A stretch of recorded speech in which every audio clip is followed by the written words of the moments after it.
Welcome back ناظرین. وسیم اختر صاحب آپ نے گفتگو یہاں سنی. فیصل رضا عابدی بڑی اچھی زبان میں اچھے الفاظ کا استعمال کرتے ہوئے فرما یہ رہے تھے کہ بس صورتحال کچھ ایسی ہی رہے گی. تو یہ ایسی ہی رہے گی صورتحال؟ گفتگو سنی فیصل بھائی کی، ماشاءاللہ جو ان کی جماعت نے ذمہ داری ڈالی ہے وہ میں سمجھتا ہوں بخوبی اس کو سر انجام دے رہے ہیں، اور افہام و تفہیم کی بات کر رہے ہیں، بلکہ پریکٹیکلی گراؤنڈ پہ کر رہے ہیں، جو کہ ہم سب کا فرض بنتا ہے. کوئی بھی خوش نہیں ہوگا کہ کراچی میں یا پاکستان کے کسی خطے میں آگ لگے یا وہاں خون خرابہ ہو. دیکھیں، ہم پہلے تو ہم اپنے آپ کو دیکھیں کہ ہمارا کردار کیا ہے، کیا کر رہے ہیں، کیا رہا تھا. اور ہم 3 کولیشن پارٹنرز ہیں اس وقت، اور تینوں کوشش کر رہے ہیں کہ ٹارگٹ کلنگ بھی رکے اور جتنا کرائم ہے وہ ختم ہو جائے.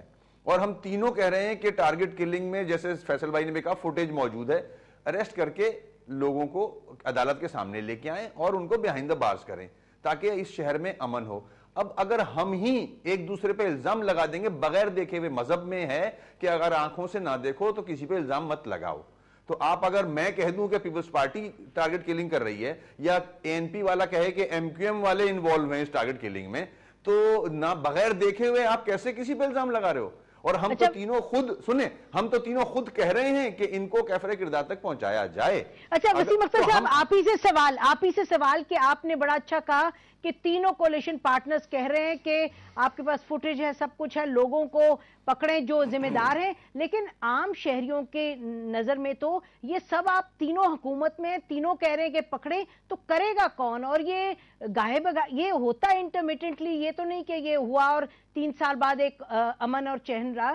کولیشن قائم ضرور ہے، لیکن جس ایشو کی آپ نشاندہی کر رہے ہیں اور آپ کہہ رہے ہیں لوگوں کو پکڑا جائے، کتنے لوگ ہیں جن کو پکڑا گیا؟ کیوں نہیں پکڑا گیا؟ کون کرے گا؟ حکومت میں تو آپ تینوں ہیں. دیکھیں، بہت ہی پیچیدہ قسم کی ایشوز ہیں کراچی کے. کراچی میں بہت زیادہ انفلکس ہے، مختلف لوگ یہاں موجود ہیں، اور ماشاءاللہ سب کا شہر ہے، سب کو اس نے پالا ہے اور روٹی فراہم کی ہے.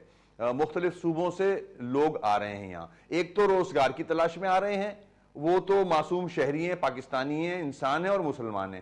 ایک کرمنل ایلیمنٹ بھی یہاں آ رہا ہے. اب یہ سیف ہیون بن چکا ہے، چاہے وہ طالبان کی شکل میں ہو، چاہے وہ دوسرے کرمنل ایکٹیویٹیز میں انوالو ہوں.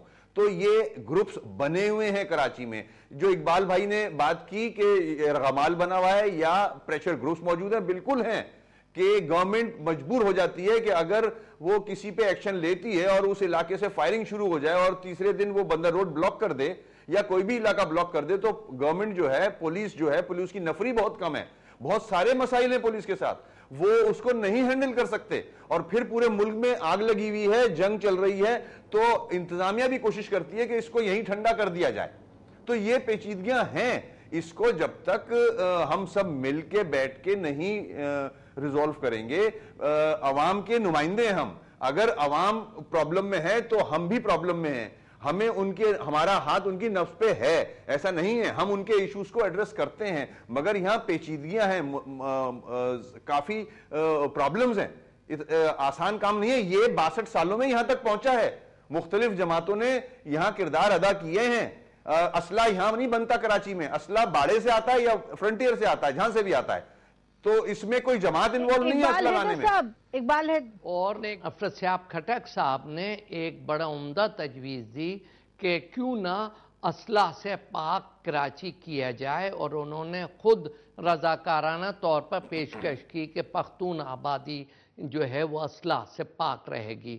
دوسری بات آپ نے بہت اچھی کی کہ یہ پریشر گروپس ہیں جو کہ انتظامیہ کو اپنے فرائض نہیں ادا نہیں کرنے دیتے. میرا آپ سے ہے تو آپ تینوں میں اتحاد کیوں نہ ہو کہ یہ ان پریشر گروپس کو اور مافیاؤں کو شکست دیں. اچھا، یہ ہم افراد صاحب خٹک صاحب سے پوچھتے ہیں. افراد صاحب خٹک صاحب، یہ بتائیے کہ آپ نے سنا جو ایم کیو ایم کے لیڈر نے بھی اس وقت یہ بات کی، وسیم اختر صاحب نے، کہ پیچیدگیاں ہیں، سب کچھ ہے، پیچیدگیاں ہیں، اس پر وقت لگے گا. تو